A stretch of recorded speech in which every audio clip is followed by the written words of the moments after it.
US President-elect Donald Trump has been giving some clues about his foreign policy plans just 4 days before he takes office. In an interview with 2 European newspapers, he hints at a possible deal to lift sanctions against Russia if it cuts its nuclear weapons arsenal. Something can happen, he says. He criticised Angela Merkel's open-door immigration policy, calling it a catastrophic mistake. And he says he believes the West should have built safe zones in Syria paid for by Gulf nations. They've got money that nobody has, and we run it, they run it. Would have been a lot less expensive than the trauma that Germany's going through right now. But I would have said, you build safe zones in Syria. Yes. Look, this whole thing should have never happened. Iraq should not have been attacked in the first place, all right? It was one of the worst decisions, possibly the worst decision ever made in the history of our country. Well, let's get more now on these policy indicators from Harry Horton, who joins us from Washington, D.C. Harry, what else did Trump have to say then?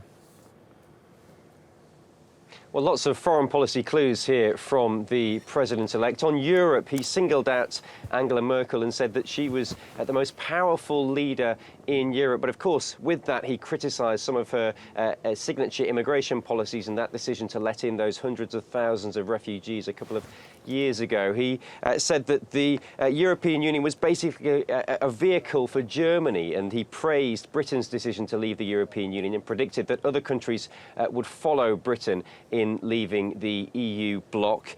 He said that on nuclear weapons, he said that Russia could perhaps negotiate some sort of deal with the US whereby Russia would reduce the number of nuclear weapons it had in return for the US lifting some of those sanctions that are in place over Russia's annexation of Crimea. And on the Middle East, he said the 2003 invasion of Iraq, led by the United States, was one of the worst decisions in America's history.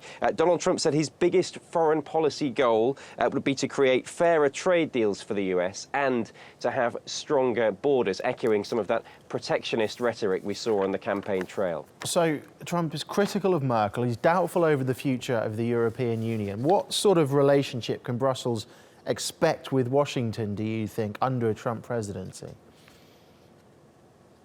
Well, as you might expect, Donald Trump breaking all the rules here. Traditionally, the United States has viewed the European Union as a crucial ally, and it's wanted to see a very strong and prosperous European Union. But clearly, Donald Trump doesn't view the EU very favourably. So that's a very different approach, and that will unsettle some European leaders. In particular, I think as well, his comments on NATO, where he called NATO obsolete. When you marry that with his praise of Russia and praise of Vladimir Putin, I think that will worry a lot of Eastern European countries who are nervous about Russian aggression when it comes to Ukraine and other parts of Russia's border.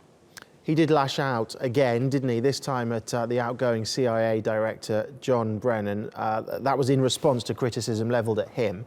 What exactly has been said there?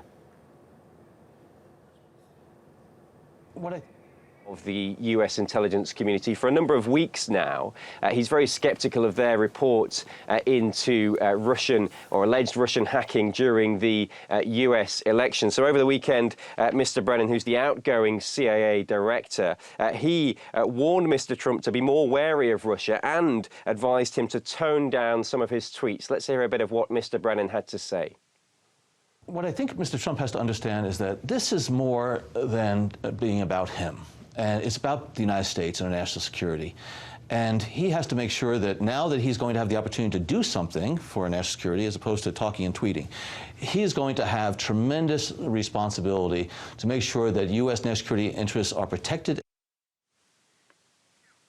Well, Donald Trump responded on Twitter to Mr. Brennan's interview. He accused the CIA director of possibly leaking that dossier of unverified allegations that Russia might have some compromising information on Mr. Trump. But Donald Trump will be the president in just under a week's time, and I suspect that many people in the US intelligence community are slightly nervous about what sort of relationship they might have with their soon-to-be commander-in-chief. OK, Harry, thank you.